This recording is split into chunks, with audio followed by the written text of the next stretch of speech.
Welcome to another boring sleep video. Before we get started, make sure to like and subscribe, take a few deep breaths and close your eyes. Chapter 1.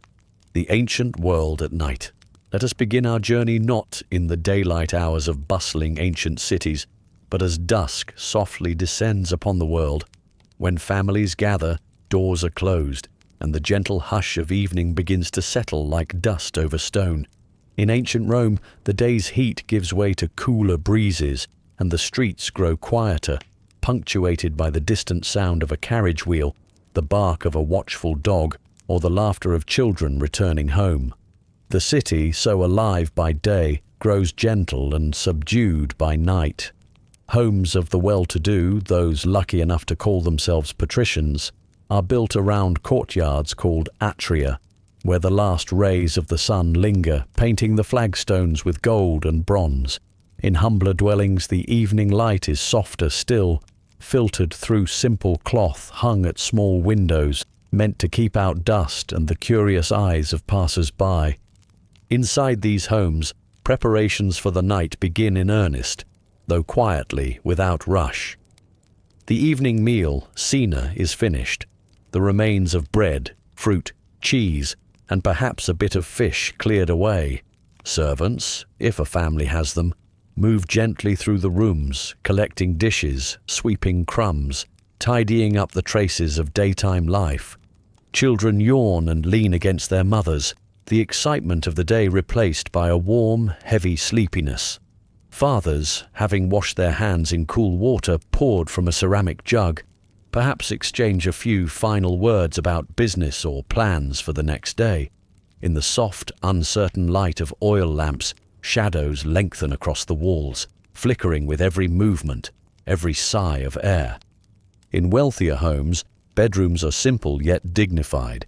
A typical Roman bed is a wooden frame, low to the ground with ropes or woven leather strips stretched across the base. On top, a mattress of straw, hay, or feathers if the family is fortunate, covered with linen sheets. At the foot of the bed, a small chest holds extra blankets for the cold season, or perhaps a woolen cloak for chillier nights. Pillows, too, are stuffed with feathers or wool, some covered in dyed cloth, others simple and unadorned. In many homes, bedrooms are shared. Privacy is a rare luxury.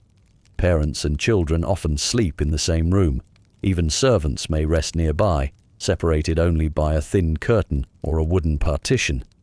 In the countryside, families sometimes share a single space with livestock. The warmth of the animals a practical, if pungent, comfort during cold months. Before settling in, Romans are careful to attend to their household gods, the lares and penates, enshrined in small niches. A pinch of grain is offered, a whispered prayer for protection, health, and peaceful sleep.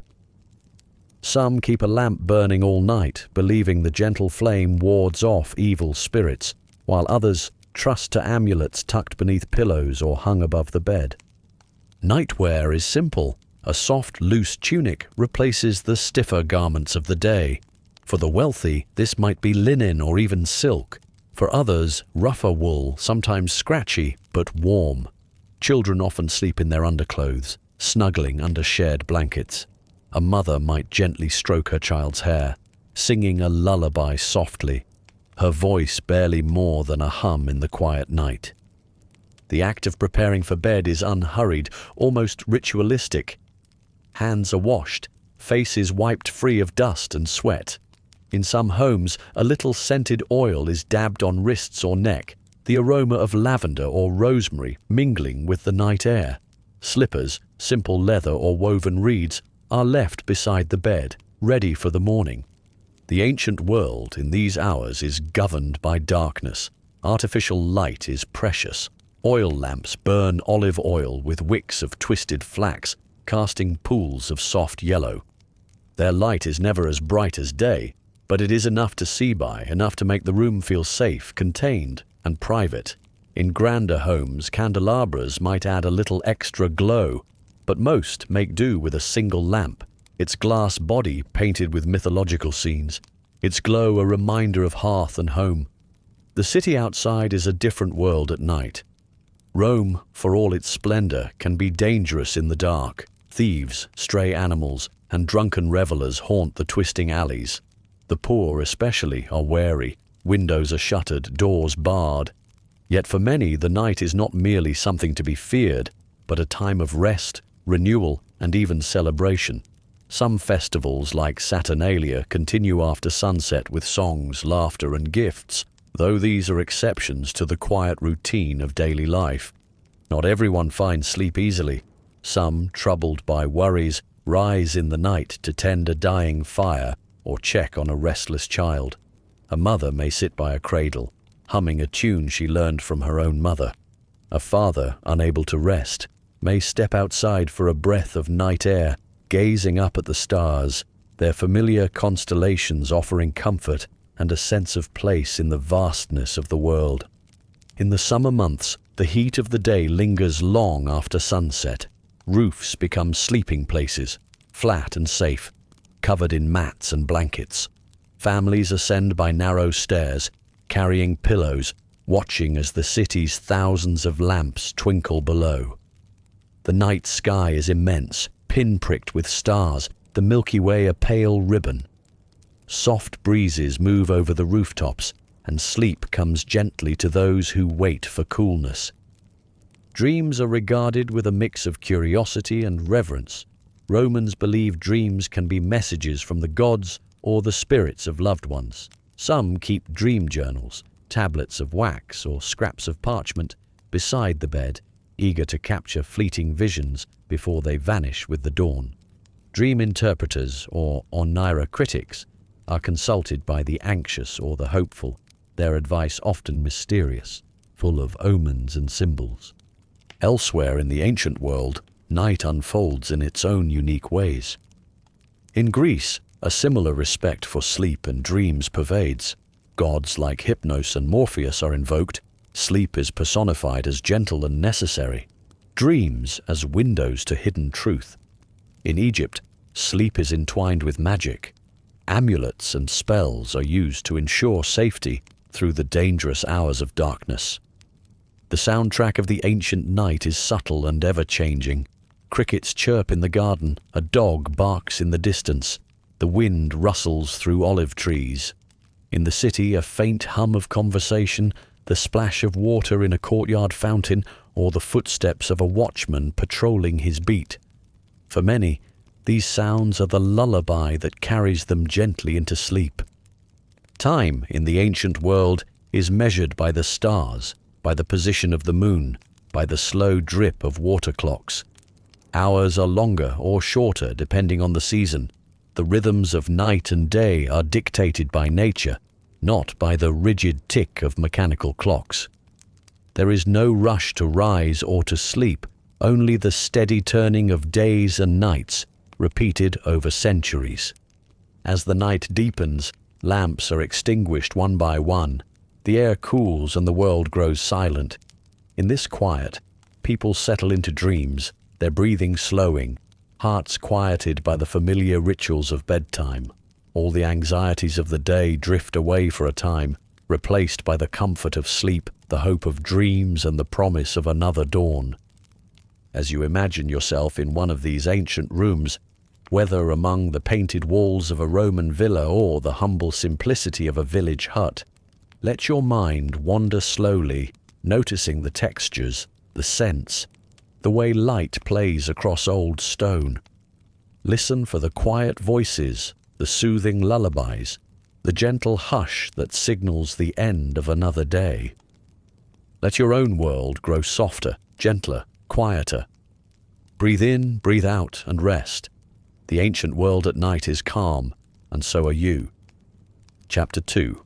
Medieval Midnight, Castles and Cottages. As the world turned from the grandeur and sun-baked stones of ancient Rome, nightfall in the Middle Ages arrived with a hush that seemed to settle not just over the land, but into every heart and home. Let us journey now to a time when darkness was deeper, when the flicker of a hearth meant safety, and when the rhythms of life were tethered tightly to the slow, reliable patterns of the rising and setting sun.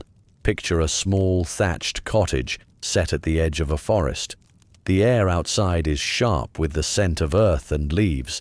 A narrow path, worn by bare feet and wooden clogs, leads from the fields to a low wooden door. The world here is quiet, but for the distant hoot of an owl or the far-off barking of a watchful dog. As dusk descends, families gather together within these humble walls. The last rays of sunlight are chased away by the curling smoke of the hearth. Children, stained with the dust and grass of the day's labours, shuffle in, their laughter fading as the night stillness grows. Inside the cottage is a single room, walls made of wattle and daub, the floor packed earth, a simple table and a few three-legged stools, all sharing the meagre warmth that the fire offers. Shadows play on the low beams of the roof as a mother moves slowly, stirring the evening's pot, its contents simple. A broth of root vegetables, maybe a bit of barley, a crust of stale bread. In the wealthiest homes, in castles perched on windswept hills or tucked behind high stone walls, night is both a luxury and a challenge. Noble families, their day spent managing land and receiving guests, withdraw to chambers lit by the trembling glow of tallow candles or torches. Their beds, large and high, are islands of comfort. Heavy curtains hang around the bed to trap heat and keep the chill at bay. Pillows and feather beds, sometimes imported from distant lands, offer softness unknown to the common folk. Yet even here the dark is always present, every shadow holding secrets, every breeze that rattles the shuttered window carrying with it the memory of legends and old fears. In the village, stories told by the hearth worn of the night, spirits that walk, will-o'-the-wisps that lead travellers astray, wolves whose howls echo down the valleys. Preparing for sleep is a process as much about safety as comfort. Doors are barred, and if one is lucky, a dog is brought inside to ward off intruders. Shoes are lined up neatly by the door, not because they will be worn soon, but so that one knows they are all accounted for, no small thing when each pair might represent months of labour. Children huddle together, often sharing beds, their bodies curled in on themselves for warmth. The youngest are wrapped in old cloth or tucked against their mother's side, soothed by her slow, measured breathing. Elders mutter prayers, their words half-remembered fragments meant to keep the dark at bay. For the poor, beds are nothing more than straw or rushes thrown across the hard floor. Sometimes the rushes are scented with dried herbs, lavender or mint if one is fortunate, though more often they are simply whatever can be gathered from the fields. As these makeshift mattresses grow old, they are replenished with new rushes, the old ones burned in the hearth or scattered on the muddy floor to keep the dust down. Sleepwear, if it exists at all, is a simple linen shift, or else yesterday's underclothes, garments worn until threadbare, patched and repatched by the meagre glow of the hearth. In the castle, preparations are more elaborate. Servants arrive to help their lords undress, to brush the dust of the day from their hair, and to lay out warm nightgowns, perhaps perfumed with rosewater or sweet oils brought from the east. A gentlewoman might brush her hair by candlelight, drawing it out in long, slow strokes as she recites her prayers or reflects on the day. The fire in the bedchamber is banked, covered with a metal hood to keep it burning low until morning. A dog or small animal might be allowed to curl up at the foot of the bed, a comfort, a little added warmth, and perhaps even a protector against things that creep and scurry in the dark. Medieval nights are not divided by clocks, but by the needs of the body and the changing moods of the world outside. Most people experience sleep in two parts, first sleep and second sleep, with a period of wakefulness in between. It is a time for quiet conversation, for tending the fire, or for slipping outside to gaze at the stars. Some pray seeking comfort or answers in the hush of midnight. Others, unable to rest, sit and mend clothes or quietly whittle, their minds wandering. The rhythm of village life is shaped by necessity and season. In winter, darkness claims the world early. The fire becomes the center of all activity. the only source of light and warmth. Everyone draws closer, the outer world shrinking until all that exists is this pool of warmth in a sea of darkness. In the summer, the nights are shorter. Windows are thrown open, and sometimes people sleep outside to escape the heat. The night sky their only roof, the scent of cut hay drifting on the breeze. The sounds of the medieval night are both comfort and warning. In the country, the wind sighs through the trees, a dog barks, and sometimes the mournful call of an owl echoes over the fields. Closer to the city, bells mark the hours, though not for those sleeping. The bell is more a reminder to the night watchman to patrol, lantern in hand, their footsteps echoing on the cobbles. The dark is rarely complete. Even in the poorest homes, a sliver of moonlight finds its way through a crack in the shutters, painting silver lines on the hard-packed floor. Candles are precious and not to be wasted, so most families learn to move about in the dim, guided by memory and the familiar touch of each object. A jug of water stands near the bed in case anyone wakes thirsty. A small loaf of bread or a dried apple is sometimes kept close by, a simple comfort for restless children. For children, bedtime is not always welcomed. Fears linger in the corners, stories of boggarts and night hags, of spirits that ride the air after midnight. Mothers soothe them with old lullabies, sung softly and with an unhurried patience. The lyrics drift through the dark. Sleep, my child, and peace attend thee all through the night. Their voices are gentle, the words woven from memories of their own mothers and their mothers before them. The bed itself is a gathering place.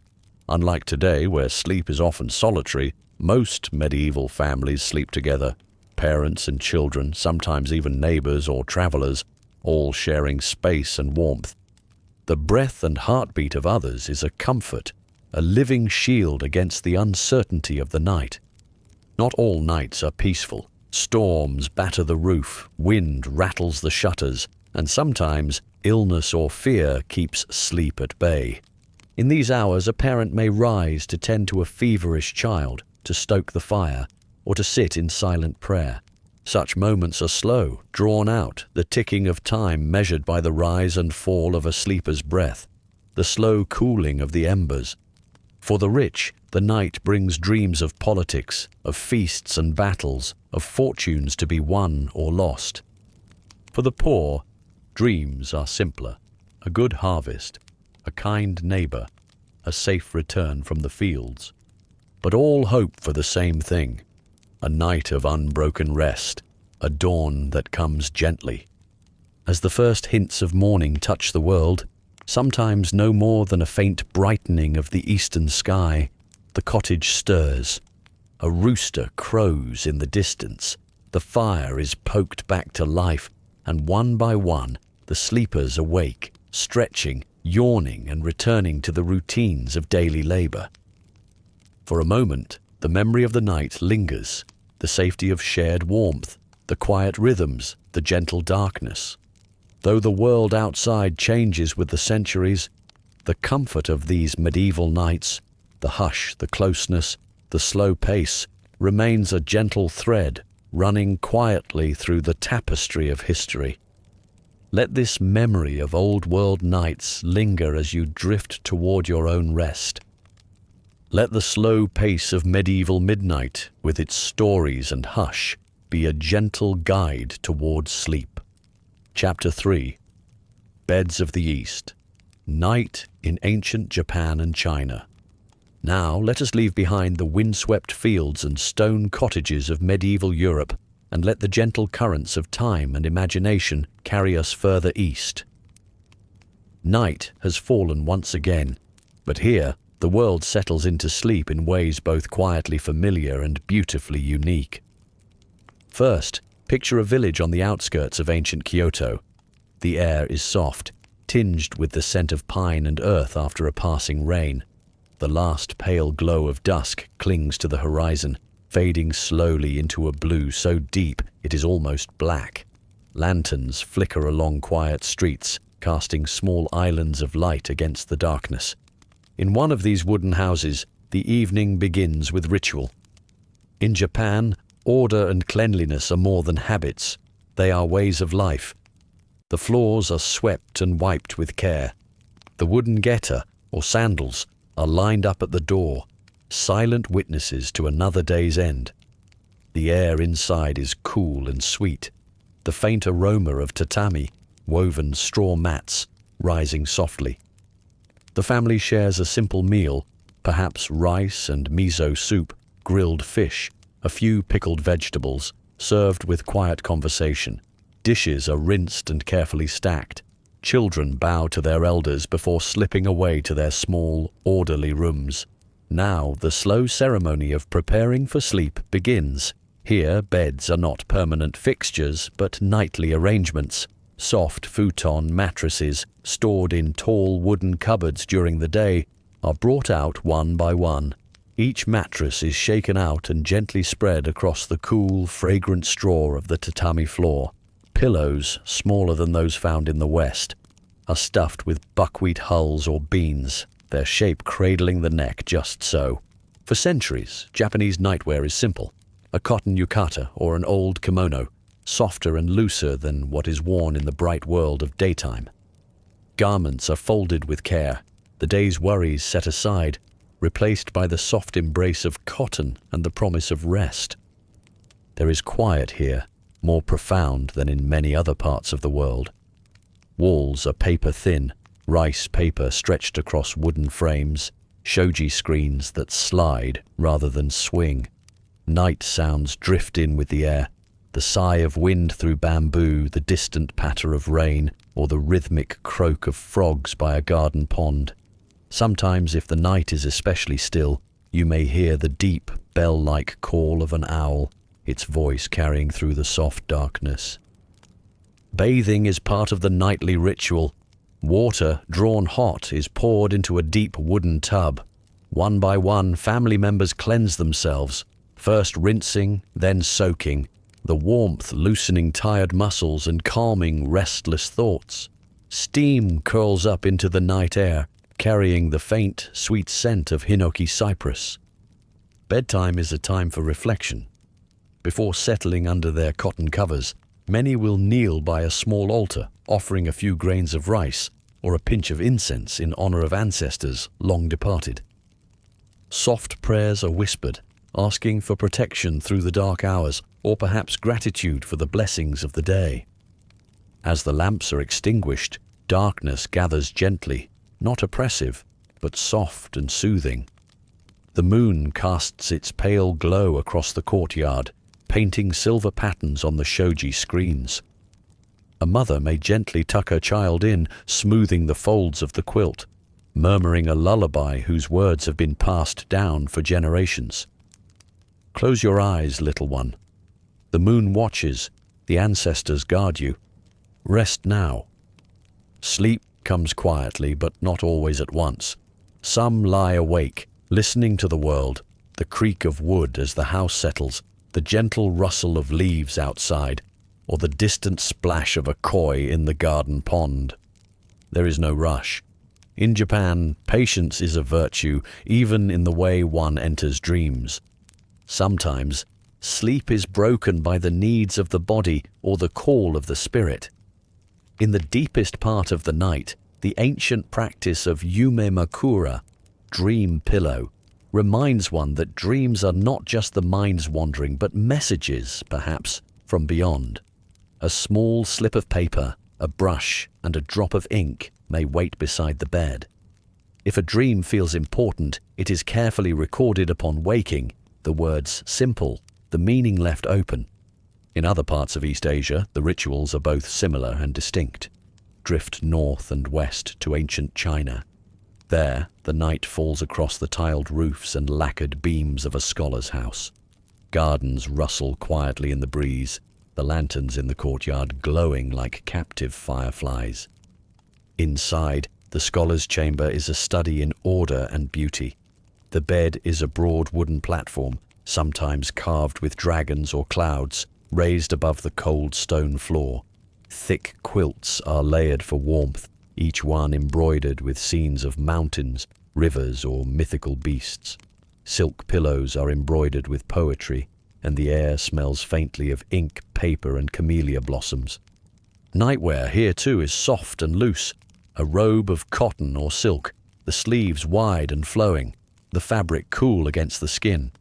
Bed curtains may be drawn, not just for warmth but for privacy, the outside world fading away behind a screen of embroidered flowers or painted scenes from legend. Nighttime in China is not a time of fear, but of balance. Yin and yang, the harmony of the world, are preserved in rituals large and small. Before sleep, a cup of warm tea, perhaps chrysanthemum or plum blossom, soothes the throat and calms the mind. Some burn a stick of incense for luck or protection, the spiral of smoke dancing lazily in the dimness. The scholar, before surrendering to sleep, may unroll a scroll and read a few lines of poetry. Words flow gently beneath the moon's white gaze. I fold my dreams in silk and drift adrift to lands unseen. Children listen to old stories, the Monkey King's mischief, the jade rabbit on the moon, the gentle wisdom of the old philosophers. Sometimes, a grandmother will sit at the edge of a child's bed, weaving tales that drift between history and myth, between this world and the next. Dreams are precious in China too. The ancients believed dreams were pathways, messages from ancestors, warnings or promises, glimpses into past or future lives. To sleep is to visit another realm, to journey across invisible bridges. A small journal may be kept by the bed, the first task of the morning to record each fragment remembered. In some households, special talismans are placed beneath the pillow, red silk knots, coins, jade beads, charms to ensure only good dreams come. The house sleeps. The moon glides across the night sky. The garden is full of quiet music, wind in the bamboo, frogs in the pond, a nightingale calling once and then falling silent. In the stillness, the boundaries between waking and dreaming blur, the world held together by threads of memory and hope. All across East Asia, sleep is not simply an end, but a gentle passage, a ritual of order, gratitude and trust in the night. It is a time when families are joined not only by proximity, but by the shared breath of history, the slow heartbeat of tradition. When dawn finally arrives, it does so quietly.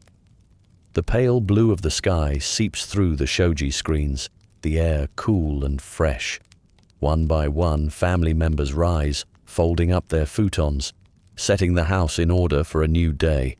The night, with all its dreams and stories, fades into memory, leaving behind a gentle sense of peace. As you rest, let the slow, careful rituals of distant nights wrap around you, a quilt of calm, a promise of renewal.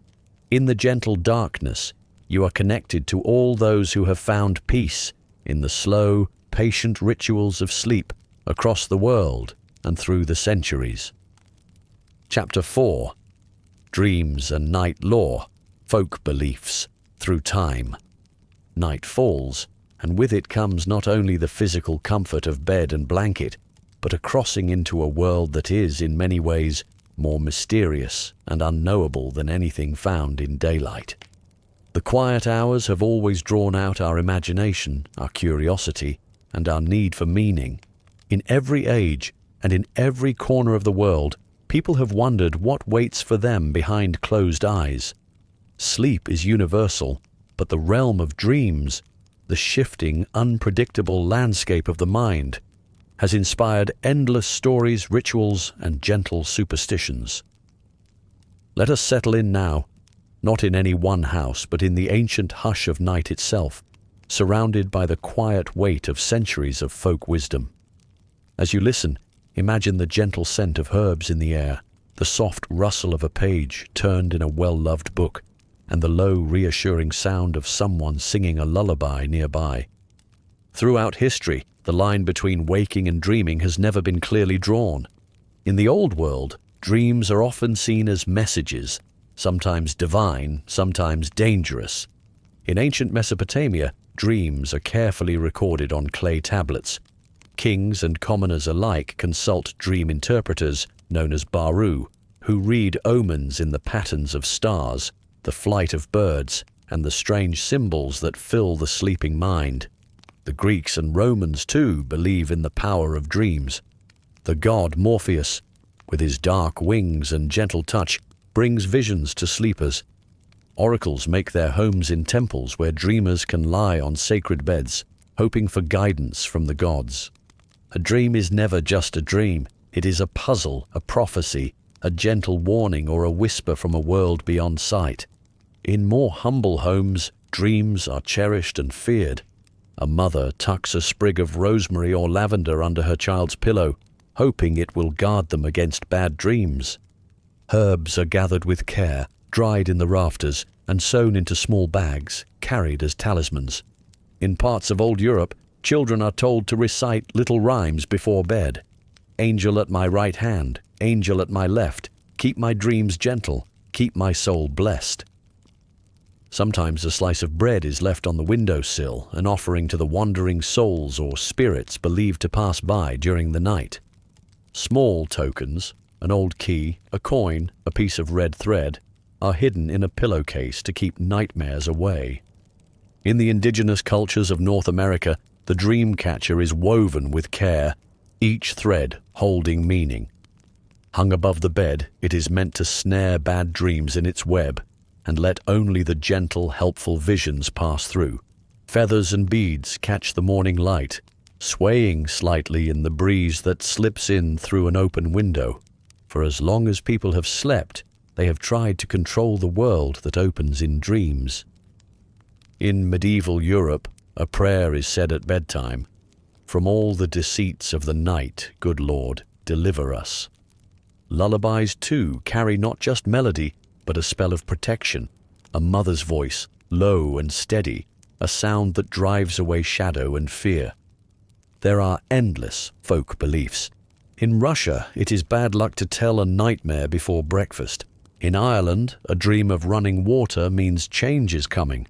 In parts of Africa, a dream of losing one's teeth is a warning to take care of family. Dreams are shared over breakfast or by the morning fire, each person offering an interpretation, a theory, or a joke. Sometimes dreams are written down in a book, a dream journal, kept close by the bed. The handwriting is slow and careful, the pages full of images both strange and familiar.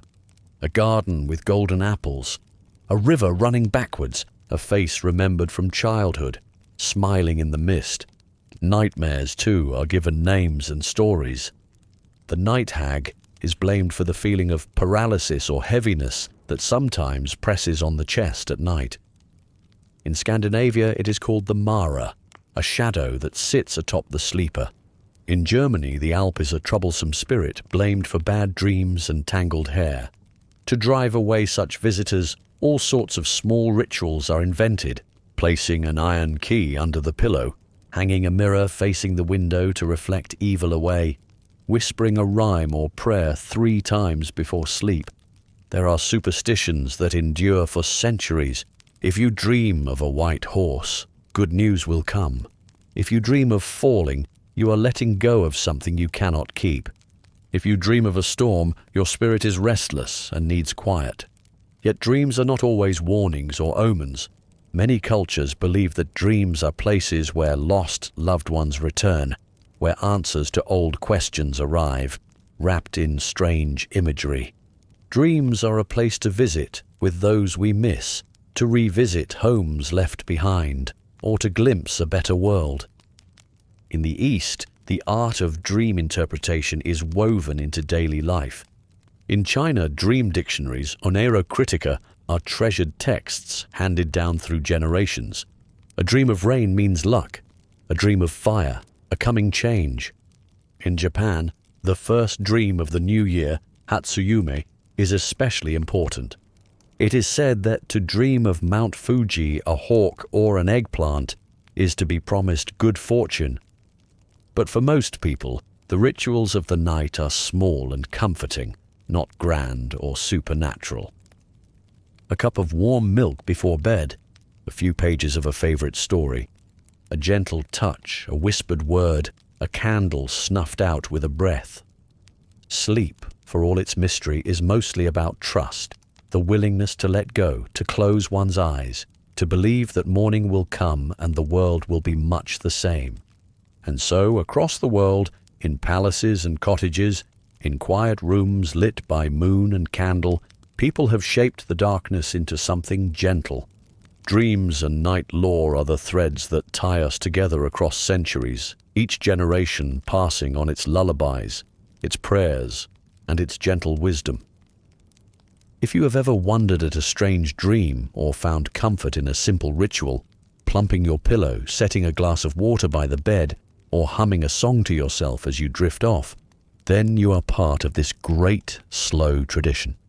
Tonight, as you rest, let these old stories and small comforts settle around you. Let the dreams come, gentle and unhurried, and let the wisdom of centuries carry you softly to sleep. Chapter 5. The Victorian Bedroom, a New Age of Comfort. As the world moved into the 19th century, change swept across the globe. The nights, however, remained precious, times for withdrawal from the relentless pace of industrial progress. The gentle hours after dusk became a refuge, and nowhere was this more evident than in the Victorian bedroom. Imagine now stepping into a quiet house on a rain-dampened London street. The door closes with a soft thud. You pause in the hallway, boots slightly muddy from cobblestones glistening with rain. The air inside is warm, slightly scented with lavender and coal, the hush broken only by the distant tick of a grandfather clock. At the top of the stairs, gas lamps flicker behind frosted glass. Your footsteps are muffled by thick carpet as you move toward a bedroom, a sanctuary from the world outside. Victorian bedrooms are more than places to sleep. They are small worlds, curated with care and filled with personal comforts. Inside, the room is a gentle cocoon. The wallpaper is patterned, roses, violets, or swirling vines, chosen to comfort the eye as it drifts closed. Heavy curtains frame the window, drawn against the night and the city's distant clatter. Rain taps gently on the glass, a soft percussion that soothes and settles. The centerpiece is the bed, grand with carved wooden headboard, polished by years of careful hands. A thick mattress, layers of woolen blankets, and a patchwork quilt invite sleep. Pillows, plump and cool, are arranged just so. If you look closely, you might see the faint embroidery on the cases, initials perhaps, or a delicate floral border stitched on quiet evenings. Near the bed stands a nightstand, its top holding the simple treasures of the Victorian night: a small oil lamp or gas light, a porcelain clock, a handkerchief, and perhaps a novel or book of poetry. A glass of water stands ready for a dry throat. Some keep a small bell here to ring for a servant if needed, but in many homes the night is undisturbed, peaceful. Bedtime itself is a slow, gentle ritual. A porcelain basin and pitcher rest on a washstand in the corner. Each night, hands and faces are washed with cool water, the simple act refreshing, the sound of water pouring into the basin almost musical. Sometimes a scented soap, rose, violet, or sandalwood, is lathered into soft bubbles, leaving the skin tingling and fragrant. Night clothes are soft and loose, nightgowns of cotton or linen for women, often trimmed with lace. For men, long shirts and soft dressing gowns, perhaps with a velvet collar or silk sash. Slippers are slipped on or off, kept near the foot of the bed. For children, bedtime is a moment of gentle ceremony. A mother sits at the edge of the bed, reading by lamplight. Her voice is slow and even, telling stories of kings and fairies, of faraway places and gentle animals. The lamplight paints warm circles on the wallpaper. The shadows climb and fall as the pages turn. The child's nightclothes are buttoned and smoothed. Hair is brushed, slow strokes until it shines. A favorite toy, a rag doll, a wooden horse, finds its place beside the pillow. The child listens, eyes growing heavier, until finally the book is closed, the light turned down, and a kiss pressed gently to the brow. Adults, too, treasure this time. Many keep a diary or journal, a place to gather the day's memories before letting them slip away into dreams. A few quiet words are written in the soft glow of the lamp. Hopes for tomorrow, memories of a visit, gratitude for small mercies. Some will spend a few moments with prayer, knelt at the bedside, thanking the heavens for safety and seeking protection through the night. Others read, turning the pages of a favorite book until sleep drifts gently in. On cold nights, a stone or metal bed warmer filled with embers from the fire might be slipped between the sheets to chase away the chill.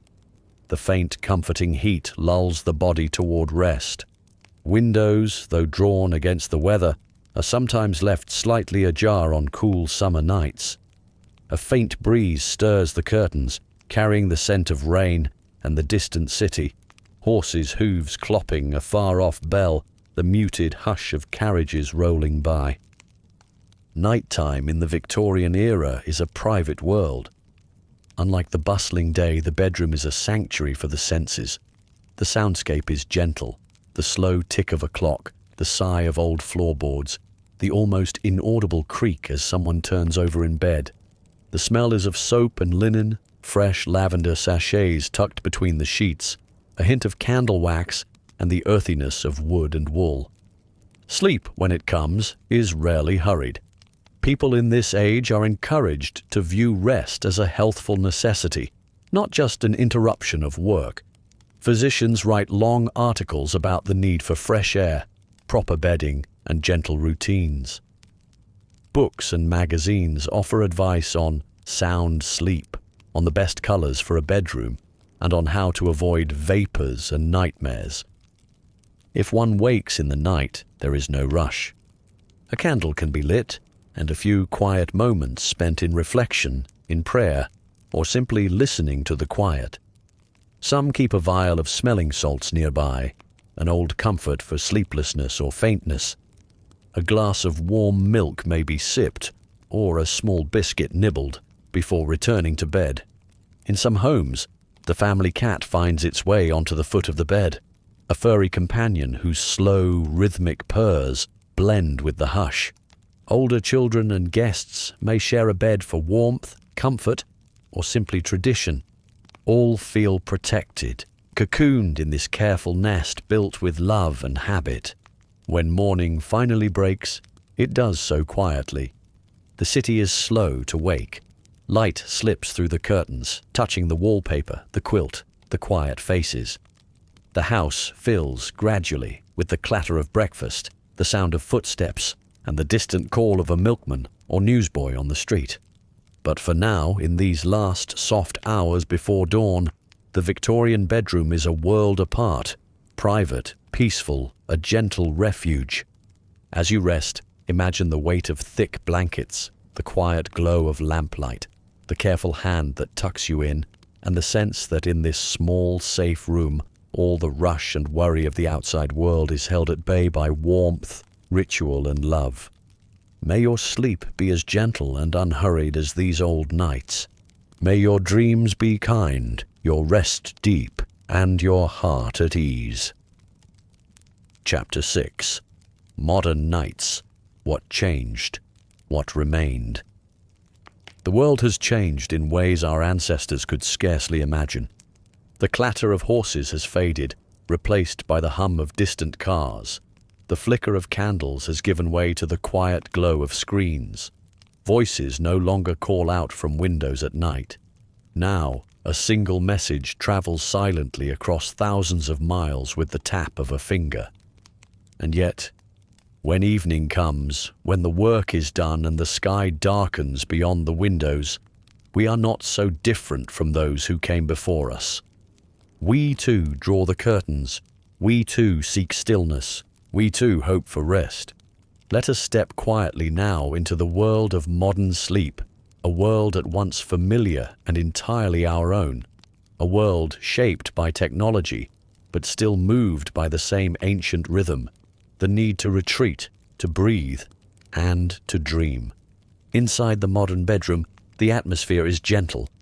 The walls are painted in calming tones, cool greys, dusky blues, or pale creams. There is a softness here, a heavy duvet, clean sheets, pillows chosen with care. Perhaps there is a candle on the nightstand, or a small lamp casting a pool of amber light over the pages of a half-read book. On the shelves are small tokens of a life lived, photos, plants, a clock with hands that tick softly. There might be a bookshelf, or a record player, or a speaker whispering the low notes of music meant to soothe rather than stir. A window is cracked open just enough to invite a breeze. Outside, the street is quiet. Just the occasional swish of a car, the patter of light rain, or the rustle of leaves shifting in the dark. It is time to rest. The body, worn from hours of movement, now asks only to be still. In many homes, sleep begins with a ritual, perhaps a warm drink, chamomile tea, steamed milk with honey, or just water with a slice of lemon. Some people take a bath or shower, letting the warmth calm their thoughts. Others stretch slowly in dim light, guiding their bodies toward quiet. Screens are dimmed. The television turns off with a gentle click. The phone screen fades from white to black. Even the glow of digital clocks is turned away, tucked beneath a scarf or faced toward the wall. Some people write in journals, a quiet space for untangling thoughts. Others scroll through photos or reread messages from loved ones, finding peace in familiar faces and kind words. Still others light incense, turn on white noise, or simply sit for a moment, breathing deeply.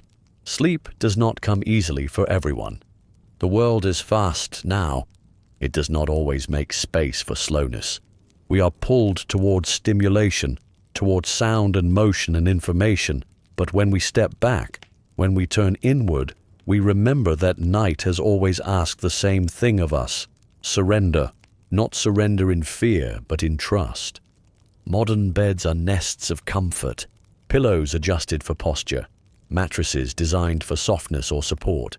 Some people sleep under weighted blankets, the gentle pressure calming a racing mind. Others choose linen sheets for breathability or cotton for its familiar touch. For children, the bedtime ritual is often filled with affection. Books are read aloud. Favorite stuffed animals are arranged just right. Nightlights glow faintly from corners, casting soft stars across the ceiling.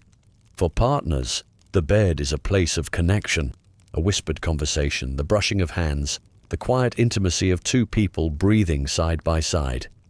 And for those who sleep alone, the bed becomes a sanctuary, one's own little island of peace in a restless sea. Pets, too, often find their place here. A cat curls at the foot of the bed. A dog sighs as it settles beside a warm leg. The small, steady presence of a beloved animal offers comfort that words do not reach. Modern sleep is often accompanied by gentle technology. A white noise machine imitating the sound of ocean waves or summer rain. A soft voice reading poetry or history from a sleep app. A video playing slowly on a screen. Fish drifting in blue water. Clouds rolling across a sky. Or perhaps a gentle voice, like this one, sharing a story that soothes rather than excites. Even in the digital age, we return to timeless comforts. We dim the lights. We lower our voices. We seek silence not as an absence of sound, but as a presence, something full and calming, like velvet. There are still those who light candles, who pray, who kiss a photo, who listen for the voice of someone no longer there.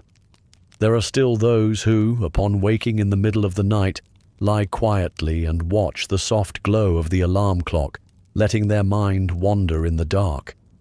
Even our dreams remain rooted in old patterns. We dream of flying, we dream of falling, we dream of people we love and people we miss and places we cannot return to. The mind, unburdened by time or rules, creates whole worlds as we sleep.